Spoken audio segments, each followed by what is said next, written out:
Hello friends, Jeff here from Squadron with an inbox review of the Hannebu II civilian version. As some of you might know, or most of you, about a year ago we released our first edition of the Hannebu II flying saucer military version. But we decided to step it up for people that are into science fiction to go wild. Or just plainly to explain what if during World War II or after World War II things went a little bit different. Like the Germans made truce with the Allies and they were both working on space travel. The Germans already had the Hannebu project going. Like I said, if you're into sci-fi, if you're into any kind of board gaming, this can be used for role play and build a whole new story around it. Also for people who like to do science fiction, this will give you a platform that you can alter, modify in any way to make it work for you. As you can tell also on the box, it's a limited edition. We only have 2,000 pieces at this moment and they will go fast. As far as painting, it is beautiful. There are decals included that will refer to a story that you can read on the back of the box. Also, you can paint it any way you like. We suggest to do a silver version, and you can make a clean one, or you can make it dirty like I did here. Used all kind of weathering techniques that are out there. I like the things a little bit salty when it comes back from space after a few times. There is always some carbon when it goes to the Earth atmosphere that gets attached to it. So these things get pretty nasty after a while. So you can do, sky is the limit, you can do whatever you want. Before we open the box, I would like to point out the beautiful painting from the Italian artist Olera. It depicts a civilian version after the war. You can see the Berlin Tempelhof. So it's pretty neat. The back of the box will give you a little bit of history that led up to the whole Hannebu project, and also there is some science fiction intertwined. So everybody who is interested in space travel, who is interested in science fiction, they will get a kick out of it. So let's open and see what's inside. First of all, as you can tell, this is a sleeve. So underneath the sleeve, for the ones who had the Hannebu already, the ones who already bought the premium version, you still have the opportunity to build the original version, the military one. So everything is still in there. It comes with the decals, it comes with the instruction sheet, and it also comes with all the original parts. As I mentioned before in this video, you'll get all the original plastic of the Hannebu II, the military version. If you're interested, you can look in our previous video where we did an inbox review of the original version. Let me pull out what is different in this version.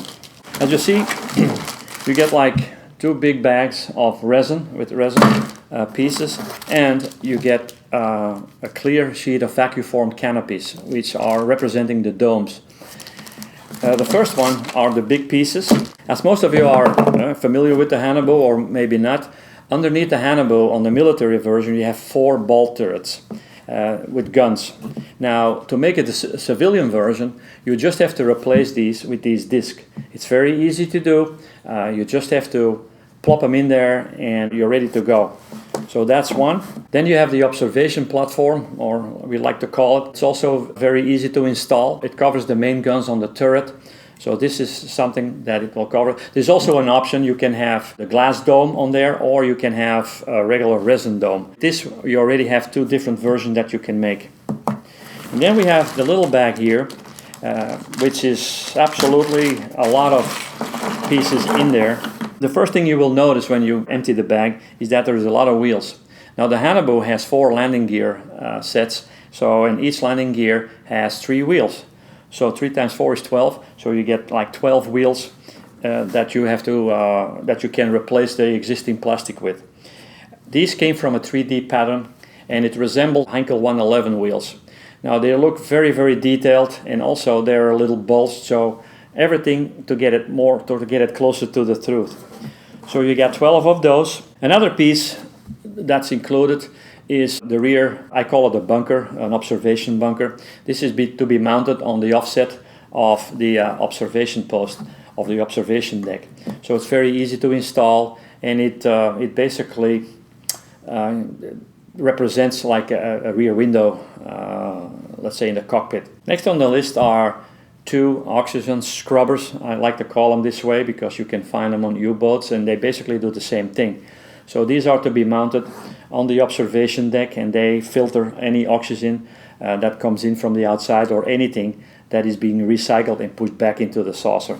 When you decide to replace the bolt turrets with these, when you go for this civilian version, you can replace these with the 4 discs. Now these 4 discs, you also have 1 or 2 options. First of all, you can drill out the middle hole in here, and you can add these subspace antennas, and they've been plumped in from the back. The reason I say this, you can either use this, or if you follow the instruction sheet, you can see that you can replace these by more like a light cover.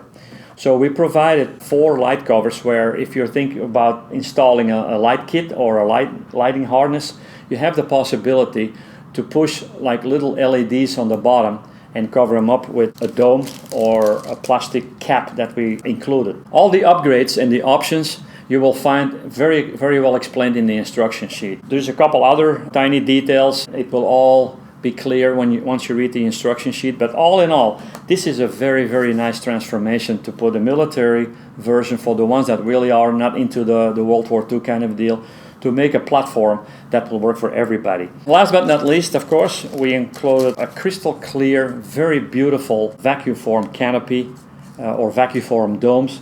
And when I say domes, that you see like 5 big ones and 4 smaller ones. The 4 big ones here on the side, they will coincide with this, with the disc. So for every disc there is 1 dome. This is only if you decide to do the one with the antenna. Now if you decide to place a lighting kit in there, you can use these smaller ones to put in the middle and then put the big dome on top of it. So again, it's all explained in the instruction sheet. So whenever you decide to put light in there, this is the way to go. So the last dome here is the one that goes on the observation platform, or like I mentioned before, you can replace this with a resin one. We already have videos out how to build the previous version. In the next couple of weeks we will be releasing videos of working with resin, especially this resin about the Haunebu, how to clean it up without breaking it, without any issues. There will also be videos about painting, masking, weathering and finishing this version. As you can see, it's a lot of conversion, a lot of possibility, a lot of choices, a lot of options. So make sure you don't miss out on this one, guys, because it's really worth it. It will become a nice addition to your collection. So get one, because there's, like I said before, there's only 2,000 available. It's a limited edition and they will go fast. That was it for now, guys. Jeff here signing off. If you like what we have to say and you want to see more of this, please subscribe to Squadron TV or make your friends subscribe, or even your puppy. You can also follow us on Twitter and like us on Facebook.